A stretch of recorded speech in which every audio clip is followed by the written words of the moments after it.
Marcus Thompson sat behind his large wooden desk on the 20th floor of his office building. The morning sun was shining through the tall windows, but he felt no warmth from it. His face was serious as he read through another stack of customer complaint letters that had arrived that week. Each letter told the same terrible story about his downtown store. Mrs. Johnson from Oak Street had written about how the employees ignored her when she needed help finding medicine for her sick husband. She waited 20 minutes just to ask a simple question, but no one would help her. She finally left without buying anything and went to a competitor store instead. Another letter came from a college student named David who said the staff at the electronics section were rude and made fun of him when he asked about different phone cases. They acted like he was wasting their time and spoke to him like he was stupid. He felt so embarrassed that he never wanted to shop there again. The complaints kept coming. Parents wrote about employees who were mean to their children. Elderly customers complained about staff who had no patience and treated them poorly. Young people said the workers were judgmental and unfriendly. Everyone seemed to have the same experience at his downtown store. Marcus had built his retail business from nothing 20 years ago. He started with just one small shop and worked 18 hours every day to make it successful. He believed that treating customers well was the most important thing in business. Happy customers would come back and tell their friends about good service. But now it seemed like his employees had forgotten this basic rule. He had tried sending managers to check on the store, but the reports always came back saying everything was fine. The managers said the employees were working hard and customers seemed satisfied. But the complaint letters told a completely different story. Marcus realized his managers were not seeing the real truth because when they visited the store, everyone acted differently. Marcus stood up from his desk and walked to the large mirror on his office wall. He looked at his expensive suit, his perfectly styled hair, and his gold watch. Everyone in the company knew who he was. His picture was in the employee handbook and hung on the wall in every store. If he walked into the downtown location, everyone would immediately recognize him as the big boss. They would suddenly start acting perfect, and he would never see how they really behaved when no one important was watching. That gave Marcus an idea. What if he could visit the store without anyone knowing who he was? What if he could see exactly how his employees treated regular customers when they thought no manager or owner was around? He could dress like an ordinary person and spend time in the store watching everything that happened. Marcus opened his closet and looked at his expensive clothes. Everything he owned looked too fancy for a regular customer. He would need to find different clothes that would help him blend in with normal shoppers. He thought about old clothes he might have at home, or maybe he could buy some simple items that would make him look like any other person walking into the store. The more Marcus thought about this plan, the more excited he became. This was his chance to discover the truth about what was really happening in his store. He could see with his own eyes how his employees treated customers. He could experience firsthand what it felt like to be a regular person trying to shop in his business. Marcus picked up his phone and called his assistant. He told her to cancel all his meetings for the next day because he had something very important to do. He did not tell her what his plan was because he wanted to keep it completely secret. The fewer people who knew about his undercover mission, the better it would work. He spent the rest of the day thinking about how to disguise himself properly. He would need old clothes, a baseball cap to hide his face, and maybe some fake glasses to change his appearance. He was determined to look so different that even employees who had seen his picture would not recognize him as their boss. That evening, Marcus went home and started preparing for his secret investigation. Tomorrow, he would discover the truth about his downtown store and finally understand why so many customers were unhappy with their shopping experience. The next morning, Marcus woke up early and looked at himself in the bathroom mirror. Today, he would become a completely different person. He had spent the previous evening gathering old clothes from the back of his closet. He found a pair of faded blue jeans that he had not worn in years and an old gray t-shirt with a small stain on the front. The clothes were perfect because they made him look like any regular person who might shop at his store. Marcus put on the old clothes and then added a worn baseball cap that he pulled down low over his forehead. The cap would hide his face and make it harder for people to recognize him. He also wore a pair of fake reading glasses that he had bought at a drugstore. The glasses changed the shape of his face just enough to make him look different from the professional businessman that his employees knew. He looked at himself one more time in the mirror and smiled. The disguise was working perfectly. Even he almost did not recognize himself. Instead of looking like a successful company owner, he looked like an ordinary middle-aged man who might be shopping for basic items or looking for good deals. Marcus drove his fancy car to a parking lot 3 blocks away from his store. He did not want anyone to see him getting out of an expensive vehicle because that might give away his real identity. He walked the 3 blocks to his downtown store feeling nervous and excited about what he was going to discover. As Marcus approached the front entrance, he could already see that something was wrong. The big glass windows that should have been clean and sparkling were covered with fingerprints and smudges. The store sign above the door was crooked, and one of the letters was flickering like it might burn out soon. This was not the professional appearance he expected from his business. Marcus pushed open the front door and stepped inside his own store. What he saw immediately shocked him more than he had expected. The entrance area was messy and unwelcoming. Shopping carts were scattered around instead of being lined up neatly. There were pieces of paper and empty coffee cups on the floor that no one had bothered to pick up. The tile floor looked like it had not been mopped in several days. But the mess was not the worst part. What really surprised Marcus was seeing his employees standing around doing nothing productive. Near the customer service counter, 3 staff members were having a loud conversation about their weekend plans. They were laughing and joking while completely ignoring the customers who were walking around the store looking lost and confused. Marcus watched as an elderly woman with a walking cane slowly made her way toward the group of employees. She was clearly having trouble walking and looked like she needed help finding something. The woman approached the 3 staff members and politely asked if someone could help her locate the pharmacy section because she needed to pick up her prescription medication. One of the employees barely looked at the elderly woman. Without stopping his conversation or showing any concern for her difficulty walking, he casually pointed toward the back of the store and said the pharmacy was somewhere back there. He did not offer to walk with her or give her specific directions. He just pointed in a general direction and immediately went back to talking with his coworkers about their personal lives. Marcus felt his face getting hot with anger as he watched the elderly woman slowly walk away looking confused and hurt. She clearly needed more help than just a vague finger pointing in some direction. The employee should have stopped what he was doing and personally assisted a customer who was obviously struggling. This was exactly the kind of poor service that was mentioned in all the customer complaint letters. Marcus realized that the problem was much worse than he had imagined. His employees were not just providing bad service, they were showing no respect or kindness toward people who needed extra help and consideration. Marcus decided he needed to test the service himself to see exactly how his employees would treat him as a regular customer. He walked slowly through the store pretending to look at different products while keeping his baseball cap pulled low over his eyes. He wanted to approach an employee and ask for help to see what kind of response he would get. Near the clothing section, Marcus spotted a young employee named Jake who was supposed to be organizing shirts on the display racks. Instead of working, Jake was leaning against the wall looking at his phone and typing messages.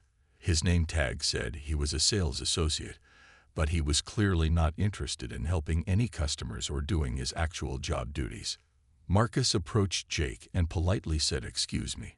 Jake looked up from his phone with an annoyed expression on his face, like someone had just interrupted something very important. Marcus could see that Jake was not happy about being bothered by a customer who might need assistance. Marcus asked Jake if he could help him find the electronics section because he was looking for a new phone charger for his car. This was a simple question that any employee should be able to answer quickly and helpfully.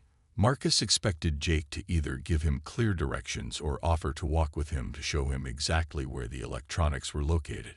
Instead, Jake barely glanced away from his phone screen. He made a vague waving motion with his hand toward the back corner of the store and said the electronic stuff was somewhere over there. He did not look at Marcus when he spoke, and his voice sounded bored and irritated. Then Jake immediately went back to looking at his phone, like Marcus was no longer there. Marcus was shocked by this rude response, but he decided to push a little further to see how bad the service could get. He politely asked Jake if he could be more specific about the location, because the store was quite large, and he was not sure exactly where to look. Marcus also mentioned that he was not familiar with the store layout and would appreciate some better directions. Jake finally looked up from his phone, but his expression was even more annoyed than before. He rolled his eyes in a way that made it clear he thought Marcus was being stupid or difficult. Jake said he was too busy to give detailed directions, and that Marcus should just walk around until he found what he was looking for. He said it was not that hard to find the electronics section if Marcus just used his eyes and looked for the signs. Marcus could not believe what he was hearing. This employee was being incredibly rude and unhelpful to a customer who had asked a perfectly reasonable question. Jake was treating Marcus like he was bothering him instead of recognizing that helping customers was literally his job responsibility. But Jake was not finished being rude. He told Marcus that if he could not find something as simple as the electronics section, then maybe he should shop at a different store that had better signs. Jake said this with a smirk on his face, like he thought he was being clever or funny. Marcus felt his anger building, but he kept his voice calm and polite. He thanked Jake for his help, even though Jake had provided no real assistance at all. Marcus walked away thinking about how terrible this interaction had been and wondering how many other customers had been treated this same dismissive way. As Marcus continued walking through the store, he realized that Jake was not just having a bad day. This seemed to be his normal attitude toward customers. Marcus had been watching Jake for several minutes before approaching him, and during that entire time Jake had been focused on his phone instead of working or helping anyone who needed assistance. This was exactly the kind of employee behavior that was driving customers away from his business and creating all those complaint letters on his desk. Marcus continued walking through his store, feeling more disappointed with every step. He had hoped that Jake was just one bad employee, but as he observed more of his staff, he realized the problem was much bigger than he had thought. The poor service and rude attitudes seemed to be normal behavior throughout the entire store. As Marcus walked toward the customer service desk, near the front of the store, he witnessed something that made him even more angry than his encounter with Jake. A young mother was standing at the counter holding a broken toy and trying to get help from the employee working there. The mother had 2 small children with her, and she looked tired and stressed. The employee at the customer service desk was a woman named Sarah, according to her name tag. Sarah was supposed to help customers with returns exchanges and other problems, but she was treating this mother very badly. Marcus moved closer so he could hear what was happening, and what he heard made him feel sick to his stomach. The mother was explaining to Sarah that she had bought the toy for her children just 1 week ago. She had the receipt in her hand as proof of purchase, and the toy was clearly broken.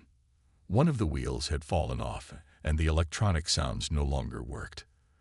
The mother said her children were very disappointed because they had been so excited about the new toy. The mother politely asked Sarah if she could return the broken toy and get her money back or exchange it for a new one that actually worked. This seemed like a perfectly reasonable request since the toy was defective, and she had bought it recently with proof of purchase. But Sarah was being completely unreasonable and hostile toward the mother. Sarah accused the mother of breaking the toy herself or letting her children play with it too roughly. Sarah said the toy was probably fine when she bought it, and that the damage happened because the family did not take proper care of it. The mother tried to explain that the toy had broken on the first day her children played with it. She said they had been very careful and gentle with the new toy because they were so happy to have it. The mother showed Sarah exactly where the toy was broken and explained that it seemed to be a manufacturing defect rather than damage from rough play. Sarah was not interested in listening to the mother's explanation. She laughed in a mean way and said that customers always blamed the store when they broke things themselves. Sarah said it was not the store's problem if people could not take care of their purchases properly. The mother's voice started to shake as she asked Sarah to please just look at the toy and see that it was obviously defective. She said her children were watching, and she just wanted to make them happy by getting a toy that actually worked. The mother offered to exchange the broken toy for an identical new one instead of asking for her money back. But Sarah refused to help at all. She said the store policy was no returns on damaged items, and that the mother should have thought about that before she let her kids destroy the toy. Sarah was speaking loudly enough that other customers in the store could hear every word, and many people were staring at the unpleasant scene. Marcus watched as the mother's eyes filled with tears of frustration and embarrassment. Her two children were looking confused and upset because they could sense their mother was being treated badly. The mother finally gave up trying to get help from Sarah and walked out of the store carrying the broken toy and holding her children's hands. As the family left, Marcus could see how hurt and humiliated the mother felt. She had come to the store hoping for reasonable customer service, and instead she had been treated like she was trying to cheat or steal from the business. This was exactly the opposite of how Marcus wanted his customers to be treated. Marcus realized that Sarah had just lost a customer forever. That mother would never shop at his store again, and she would probably tell all her friends and family about the terrible experience she had received. Word-of-mouth reputation was incredibly important for any business, and Sarah was actively destroying his company's good name. Marcus spent the next several hours walking around his store and watching how his employees interacted with different customers. What he discovered made him realize that the bad service he had witnessed was not just a few isolated incidents.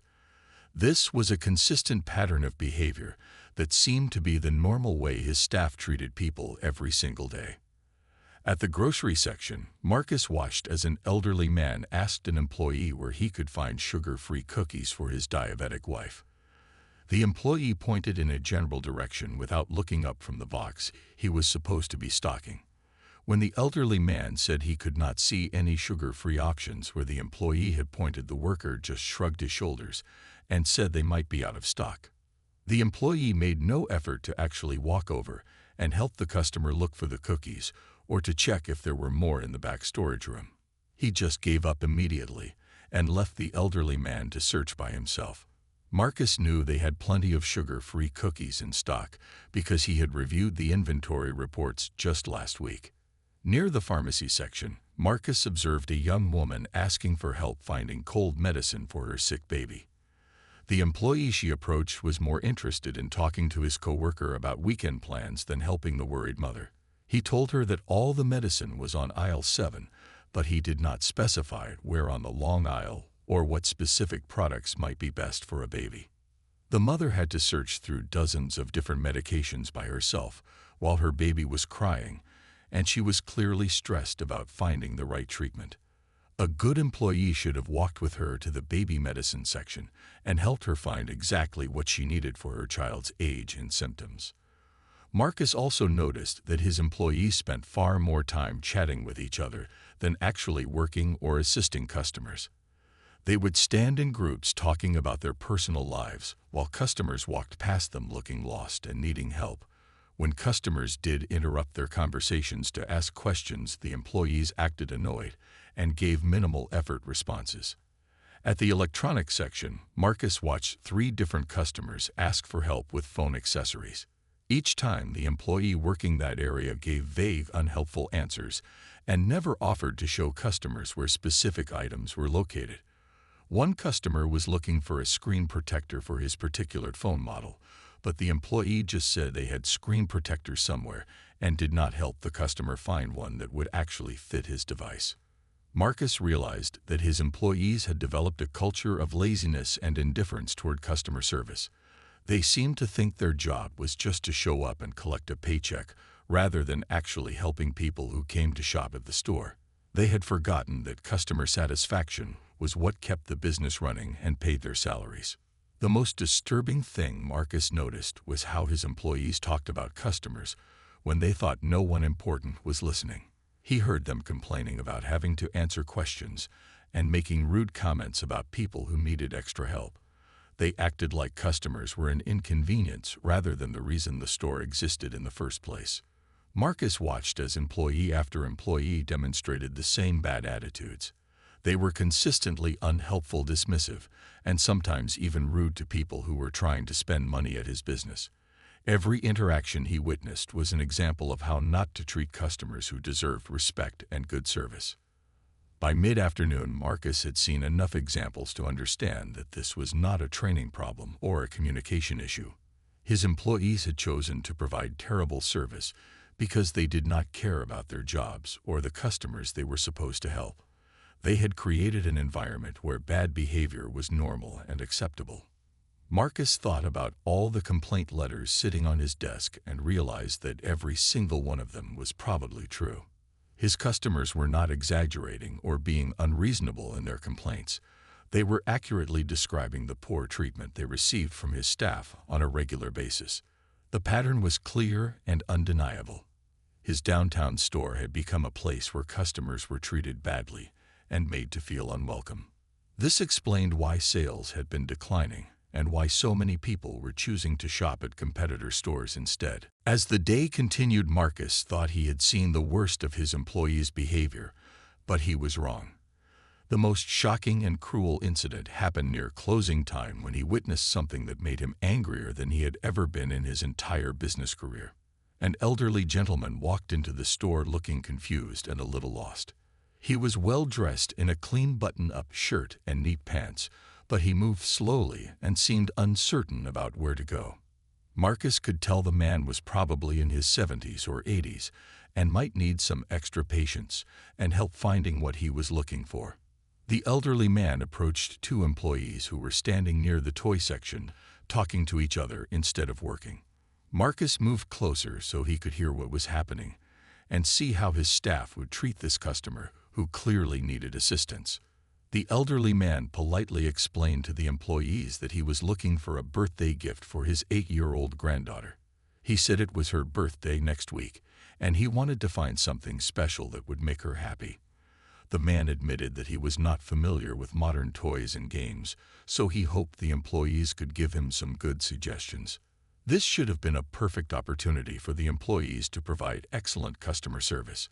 They could have asked about the little girl's interests and shown the grandfather several age-appropriate options. They could have explained the different toys and helped him choose something his granddaughter would love. This was exactly the kind of situation where good employees could make a real difference in someone's day. Instead, the two employees Marcus was watching began to behave in a way that made him feel sick. They looked at each other and started smirking like they thought something was funny about the elderly man's request. One of them told the grandfather that all the toys were on the shelves and he could look around to see what they had available. When the elderly man said he was hoping for some guidance because he did not understand the difference between all the modern electronic games and gadgets, the employees started making jokes. They began talking to each other instead of to the customer, saying things like, "Look at Grandpa trying to figure out kid toys, and he probably thinks everything runs on batteries." Marcus could not believe what he was hearing. These employees were making fun of a sweet elderly man who was trying to buy a thoughtful gift for his granddaughter. They were being cruel and disrespectful to someone who deserved their help and courtesy. The situation got even worse when the elderly man asked about a specific doll that was displayed on a high shelf. He could not reach it himself and asked if one of the employees could get it down so he could look at it more closely. Instead of helping him, the employees started laughing louder and making comments about how he should bring his granddaughter with him next time so she could pick out her own toys. Other customers in the store started noticing the mean behavior and looking uncomfortable. Marcus saw several people shake their heads in disapproval, and one woman looked like she wanted to help the elderly man herself. The employees were creating a scene that was embarrassing for everyone involved. The elderly gentleman's face showed that he was hurt by the way he was being treated. He had come into the store with good intentions, trying to do something nice for his granddaughter, but instead of receiving help, he was being mocked and humiliated. His eyes looked sad and confused, like he could not understand why these young people were being so unkind to him. Finally, the elderly man gave up trying to get help from the employees. He quietly said thank you anyway and started walking toward the exit without buying anything. Marcus watched as a potential customer left his store feeling embarrassed and disrespected instead of happy and satisfied with his shopping experience. As the elderly man walked away, the two employees continued making jokes about him. They were laughing about how confused old people get when they try to shop for modern things.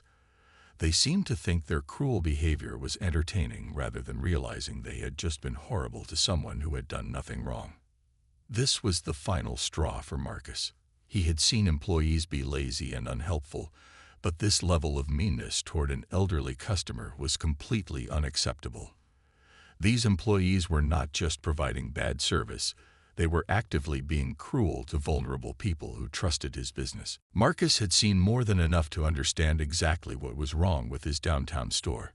His employees were not just providing poor customer service, they were actively driving people away with their rude and lazy behavior. But before he revealed his true identity, he decided to give them one final test to see if there was any hope for improvement. Marcus walked back over to Jake, the same employee who had been so dismissive when he first asked for directions to the electronics section. Jake was still standing in the same spot, still looking at his phone, instead of helping customers or doing any actual work. Marcus decided to approach him with a more complicated question to see if Jake would make any effort to provide better service. Marcus politely asked Jake if he could help him understand the difference between two similar phone chargers that were displayed behind the counter. He explained that he wanted to make sure he bought the right one for his car because he had made mistakes with electronic purchases before. This was a reasonable question that any electronics employee should be able to answer. Jake looked up from his phone with the same annoyed expression he had shown earlier. He glanced quickly at the chargers Marcus was asking about and said they were basically the same thing and that it did not really matter which one he bought. Jake clearly had not taken any time to actually look at the products or think about the customer's needs. Marcus pressed a little further and asked about the warranty policies for electronic accessories. He said he wanted to know what would happen if the charger stopped working after a few months. This was exactly the kind of product knowledge that employees should have to help customers make informed purchasing decisions. But Jake had no interest in providing detailed information or helpful service. He told Marcus that he would have to read the warranty information himself because Jake did not memorize all that stuff. Jake said if the charger broke, then Marcus could probably bring it back, but he was not sure about the specific policies. Marcus then asked if there was someone else who might know more about the warranty policies, since this was an important factor in his purchasing decision. Instead of offering to find a more knowledgeable employee or checking with a manager, Jake became even more rude and dismissive.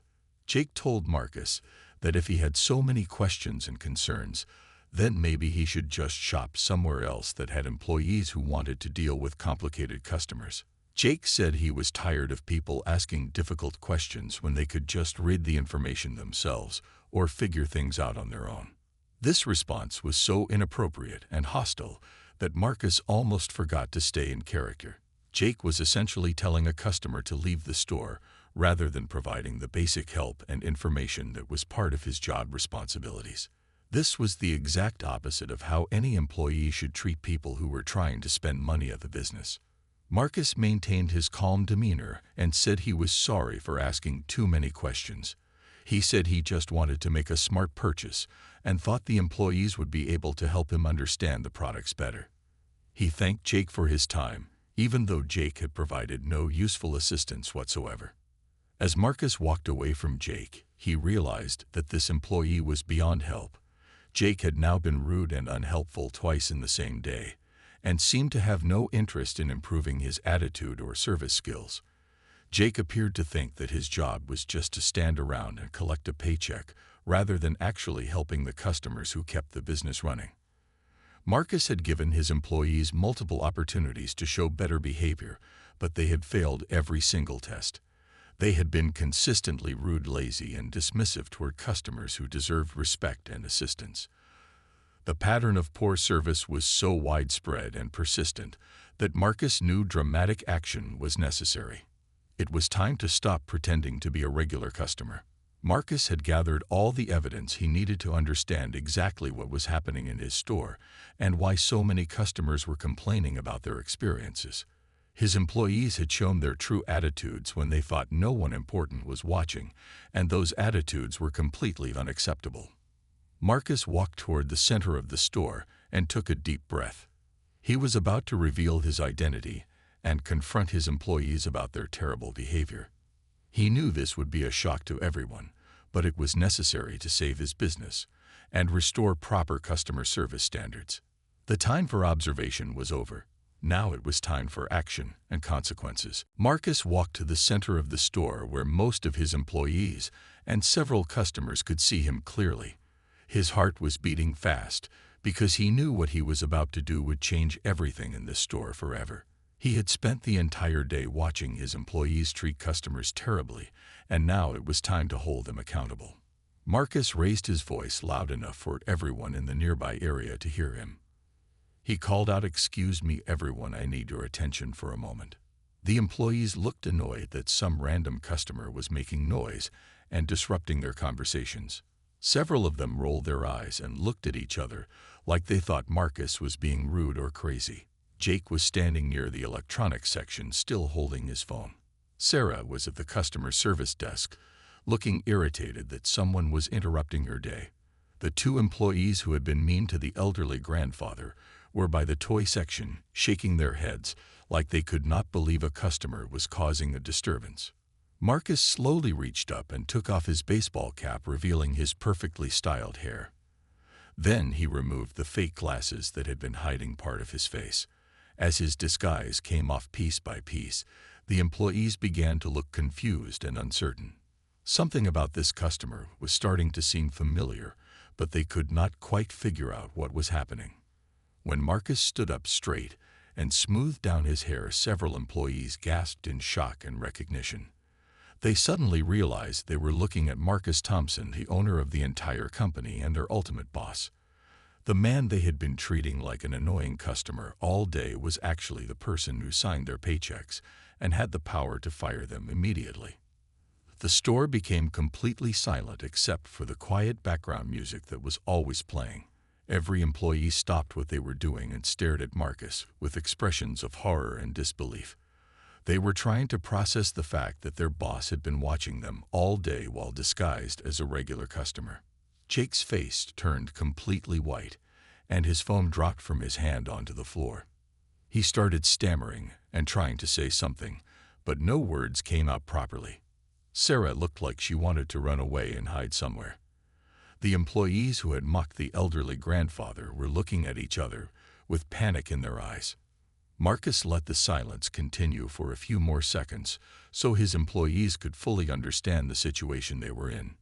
He wanted them to realize that he had seen and heard everything they had done throughout the day. There would be no way for them to deny their behavior or make excuses about what had happened. Finally, Marcus began to speak in a calm but serious voice. He said, "I am Marcus Thompson, and I own this company and this store.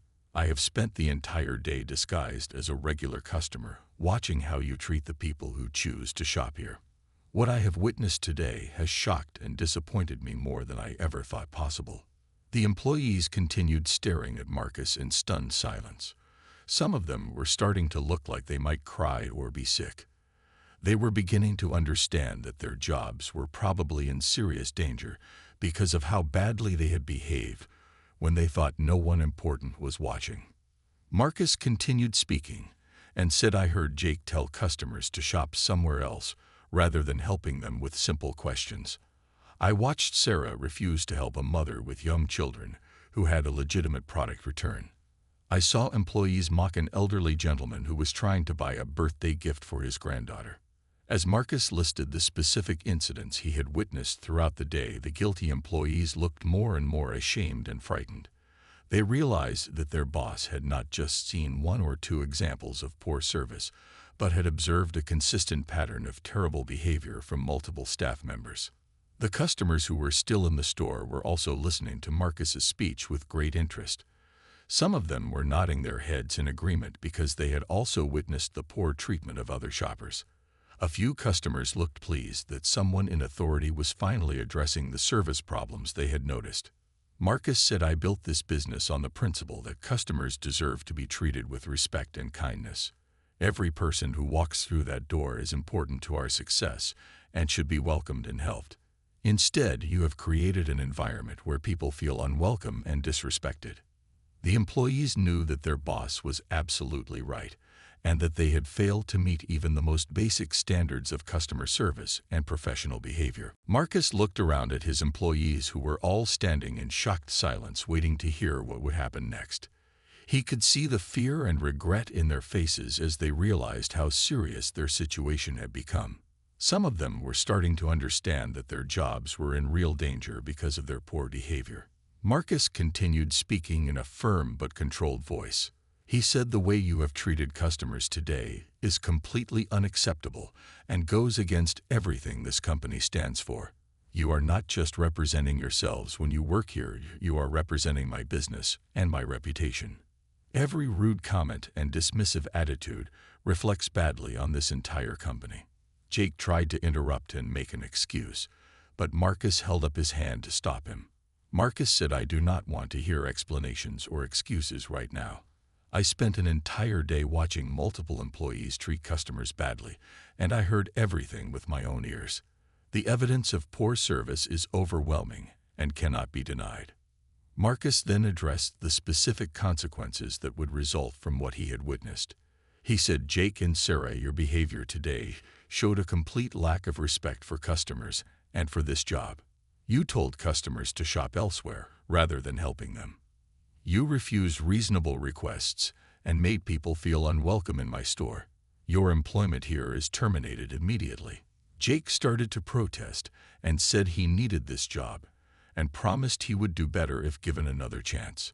But Marcus had seen enough to know that Jake's attitude problems were too serious to fix with just a warning. Sarah also tried to argue that she was just following store policies about returns, but Marcus reminded her that he had watched her be cruel and unreasonable to a mother with young children. Marcus told Jake and Sarah to collect their personal belongings and leave the store immediately. He said their final paychecks would be mailed to them, but they were no longer welcome on the property. Security cameras had recorded their interactions with customers throughout the day, so there was clear documentation of their inappropriate behavior. For the remaining employees, Marcus announced that they were all being placed on probation for the next 3 months. He said they had shown poor judgment and lazy work habits that needed to be corrected immediately. During the probation period, they would be required to attend customer service training classes, and their performance would be monitored closely. Marcus explained that he would be hiring mystery shoppers who would visit the store regularly to test employee attitudes and service quality. The mystery shoppers would be ordinary people pretending to be customers, just like Marcus had done today. Employees who provided excellent service to mystery shoppers would receive bonus payments and recognition. However, employees who were rude or unhelpful to mystery shoppers would be fired immediately without any additional warnings. Marcus said he was giving everyone one chance to prove they could change their behavior and provide the kind of customer service his business required. Marcus also announced several new policies that would take effect immediately. Employees would no longer be allowed to use personal phones during work hours except during official break times. Customer service training would become mandatory for all staff members every 6 months. Employee performance reviews would include specific feedback from customer surveys and mystery shopper reports. To ensure accountability, Marcus said he would be making surprise visits to the store himself on a regular basis. Sometimes he would come as the owner, but other times he might disguise himself again to see how employees behaved when they thought no one important was watching. Within 6 months, the changes Marcus implemented began to show dramatic results. Customer complaints stopped coming to his office and were replaced by letters praising the improved service. Online reviews became positive, and sales increased significantly as word spread that the store had become a pleasant place to shop. The employees who had survived the probation period became genuinely helpful and friendly toward customers. They learned that providing good service made their jobs more enjoyable and resulted in better tips and bonuses. The new staff members Marcus hired were carefully screened for positive attitudes and customer service skills. Marcus realized that his undercover investigation had saved his business from complete failure. By experiencing firsthand how customers were being treated, he was able to make the necessary changes to restore his company's reputation and success.